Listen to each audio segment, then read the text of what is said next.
המחוז הושמד באוגוסט 43, ובחודש הבא יש 71 לחיסולו. באוגוסט 43 המחוז הוכרז כיודנריין.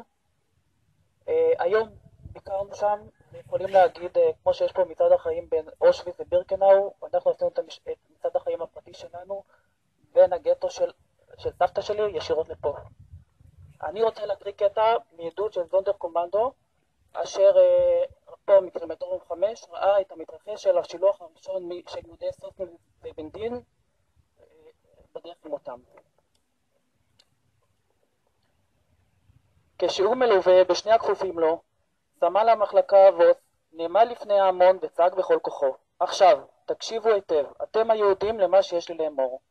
לטובתכם, אני חוזר, לטובתכם האישית, אני מבקש מכם להתפשט מהר ככל האפשר ולהניח את הבגדים על הקרקע לצדכם.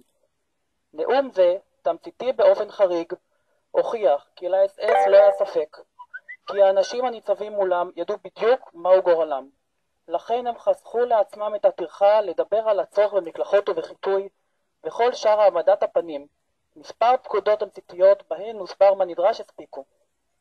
קבוצה של מפקדי SS עמדו בנפרד, בוחנים את התכנותה של שיטת הטיפול המקוצר בקורבנות האומללים אשר ננקטת היום. אפילו סגן משנה אסלר, אשר מסיבות מובנות קראנו לו מוישה השקרן, עמד מהצד ולא נקרא לשחק את תפקידו הרגיל. בקשתו של סמל המחלקה השפיעה על האנשים כאילו נאמר להם שחייהם הגיעו לסיומם. במבט ראשון נראה היה כאילו הם נכנעים לגורלם. הם החלו להתפשט, מפשיטים גם את ילדיהם, ונראה היה כאילו עם כל בגד שמוסר הם מאבדים כמפיסה מחייהם.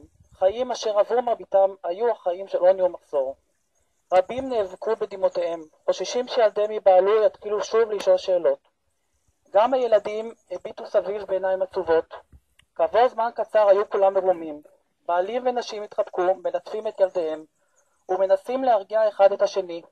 מאוכזבים מהעולם שהפנה להם עורף, הם ניצלו את רגעיהם האחרונים לחשבון נפש ולמחשבות על חייהם, אשר קשים ככל שהיו, עדיין נראו עדיפים על המוות המחכה להם. לפתע בקע קול רב מתוך ההמון. איש קטן קומה וצנום החל לדקלם את תפילת הוידוי. תחילה הוא השתחווה קדימה, ואז הרים את ראשו ונשא זרועותיו השמיימה.